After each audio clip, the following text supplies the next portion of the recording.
Este relato comienza, cuando un buen día, Roberto recibe las noticias de su pareja Sonia, informándole que está embarazada. Al principio tuvo los típicos pensamientos sombríos, de las dificultades y las complicaciones que esta situación les podía provocar, pues aún no estaban asentados, pues ahora tendrían que empezar a convivir de forma permanente y los gastos se acrecentarían de forma elevada. Tras las dudas iniciales, aceptó de buen grado la llegada de un nuevo miembro a la familia que se estaba formando. En ese momento, hizo la promesa más solemne que podía hacer. Siempre estaría presente en la vida de su hijo, garantizando su soporte, su esfuerzo y su cariño, hasta que terminase la universidad, tuviese un buen empleo que le permitiese vivir con holgura, estuviese casado y viviera en su casa. Cumplidas esas premisas, sus obligaciones como padre habrían terminado.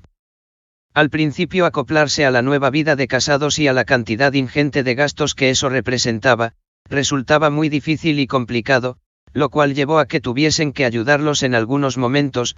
Tras un largo año de duro trabajo y búsqueda de otra situación que mejorara la economía, por fin la empresa subió el salario literalmente al doble y además, tras conseguir el traslado a otra ubicación, donde se pagaba bastante más que en una oficina de 8 a 3, la economía empezó a cambiar de forma positiva.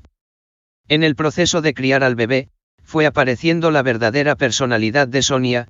Cuando quería algo, sus propuestas siempre venían preparadas de tal forma que le llevaran a lo que ella realmente quería, pero como si lo hubiese decidido él. De esa forma nunca pedía nada. Le funcionó un par de veces, hasta que él descubrió su forma de pensar. Desde entonces, se reía en su interior y si lo que quería no afectaba a cosas importantes, la dejaba creer que había conseguido su objetivo, pero le quedó claro que era engañosa y embaucadora. Roberto en su nuevo trabajo, al que había sido trasladado tras un gran esfuerzo, pues era una posición muy deseada, debido a su experiencia en su puesto de trabajo anterior, fue posicionado por su nuevo director, donde convergían todos los problemas. El trabajo era muy estresante. Por un tiempo con los nuevos compañeros, al salir del trabajo, solían tomar un refresco o una bebida más fuerte, hasta que en 1 o 2 horas todos marchaban a casa. En el transcurso de esas quedadas a la salida del trabajo, algunas buenas samaritanas llamaban a Sonia, para informarla de dónde estaba y lo que hacía Roberto. Jamás pudo entender la razón de esas llamadas tan malvadas, pues solo tomaba una bebida no alcohólica y se marchaba a casa. Tal vez podría ser con la intención de romper el matrimonio, aunque Roberto jamás se fue con ninguna de ellas a la cama. Tras criar al pequeño en su infancia, hasta que empezó la escuela, Sonia pensó que había llegado el momento de empezar a trabajar nuevamente. A Roberto le pareció una buena idea, pues estaría ocupada y mejoraría aún más su economía, aunque realmente no era imprescindible. Al poco tiempo de estar ella trabajando, Roberto sintió que se estaba alejando. Como buen observador, pues parte de su trabajo era examinar y descifrar de forma rápida a las personas, empezó a sospechar que estaba siendo engañado, pero era difícil de demostrar, pues tenía un trabajo terrible que le impedían estar en casa de una forma regular. No cabe duda que esos mismos horarios tan horribles podían haber generado un distanciamiento. Pero a cambio permitían vivir cómodamente y hacer buenos viajes durante las vacaciones. Por lo tanto, no se podía tener todo, o estaba en casa y la economía estaría resentida o no lo estaba y la economía sería mejor. Eso es algo que Sonia debía valorar y tenerlo presente, siendo menos egoísta y más esposa, o hablar claro sobre cuál era su preferencia. Pero aceptar todo lo bueno que aportaba Roberto y luego querer recibir algo más de fuera, era no solo egoísta y mezquino, sino desleal.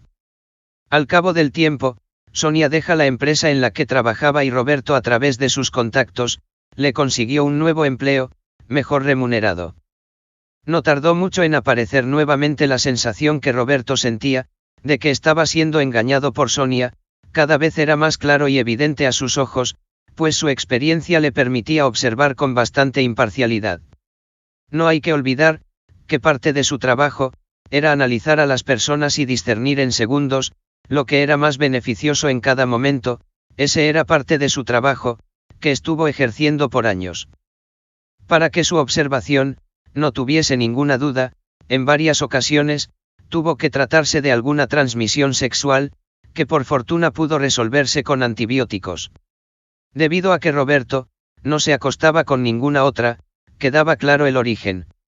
Por supuesto, huelga decir que Roberto eludía todo cuanto podía el tener sexo con ella y procuraba evadirse todo cuanto podía. Decir que sentía asco sería poco expresivo. Un día a Roberto se le hizo tarde y cuando salía de casa se encontró en la puerta con Sonia.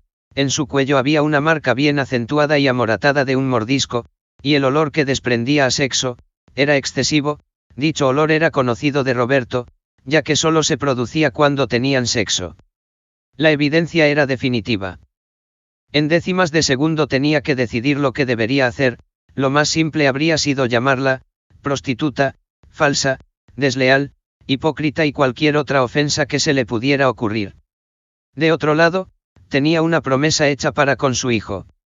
Mientras no hubiese terminado la universidad, obtuviera un buen empleo, estuviese casado y viviendo en su casa, debería ser fiel a su promesa y estar apoyando hasta que llegase ese día. De modo que optó por mirarla, hacer un gesto de desaprobación y marcharse a su trabajo. No hace falta decir que aquello marcó el fin del matrimonio y que el divorcio estaba garantizado, pero de forma diferida, hasta que se cumpliese la promesa de apoyo hacia su hijo. Sonia, no solo no se arrepintió, sino que en días posteriores, trajo a su amante a su casa, tratando de observar la reacción de Roberto, posiblemente pensando que Roberto estaba vencido y que ella podría hacer lo que quisiera. Por su parte, Roberto les daba las buenas noches y se marchaba a trabajar sin la más mínima preocupación. Su mente ya se había divorciado de Sonia, solo que ésta aún no lo sabía. Así transcurrió un tiempo, hasta que ella tuvo que abandonar el trabajo. Daba igual si había sido despedida, si la empresa cerraba o si se peleó con su amante y tras ser usada, le dieron la patada. La verdad, era indiferente. De vuelta a casa sin amante momentáneo y sin empleo, pareció actuar de forma modosa, al menos durante un tiempo.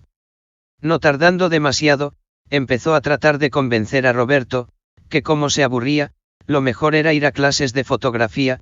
Como Roberto no ponía objeciones, al poco tiempo, decidió que quería hacer cerámica. Él siguió sin poner ningún impedimento. Un tiempo después, como ella estaba convencida que podía hacer lo que quisiera, le pidió a Roberto que quería ir a clases de baile de salón. Tampoco le puso ninguna objeción. Valga decir, que aunque Roberto tuviera un día libre, ella prefería ir a sus clases, la que fuese, y marchar de casa, dejando solo a su todavía marido. Finalmente ella retomó su antigua amistad con su amiga Rebeca.